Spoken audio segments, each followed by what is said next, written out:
আচ্ছা ভাবুন তো, এমন একটি শহর যেখানে সূর্য ডোবার পর কোনো পুরুষ ঘরের বাইরে পা রাখার সাহস পায় না, কারণ বাইরে কোনো কিলার বা পুলিশ নেই।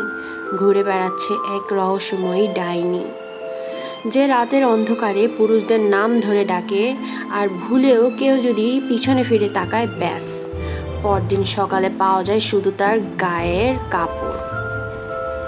হ্যাঁ, আজ আমরা এক্সপ্লেন করতে যাচ্ছি বলিউড ইতিহাসে কাঁপানো হরর কমেডি মুভি স্ত্রী পার্ট 1 এবং 2 এর পুরো গল্প। পার্ট 1, ডাইনি আতঙ্ক।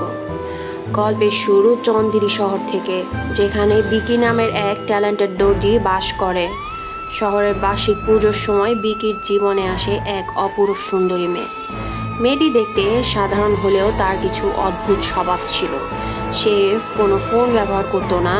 এদিকে শহরে ডাইনি স্ত্রীর উপদ্রব বাড়তে থাকে। বিকির বন্ধুরা সন্দেহ করে এই রহস্যময় মেয়েটি আসলে সেই ডাইনি। এর মাঝেই বিকির বন্ধু জানাকে ডাইনি তুলে নিয়ে যায়।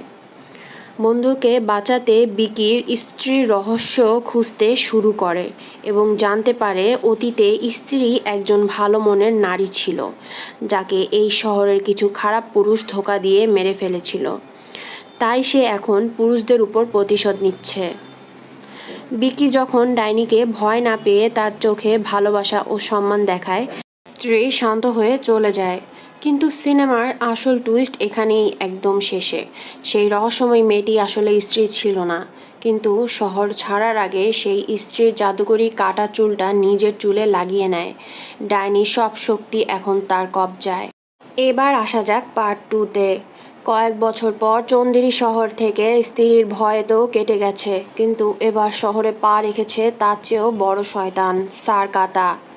সে একটি বিশাল কাটা মাথার রাক্ষস, যে শহরের আধুনিক এক স্বাধীনচেতা মেয়েদের ধরে নিয়ে গিয়ে পাতালে বন্দি করতে শুরু করে।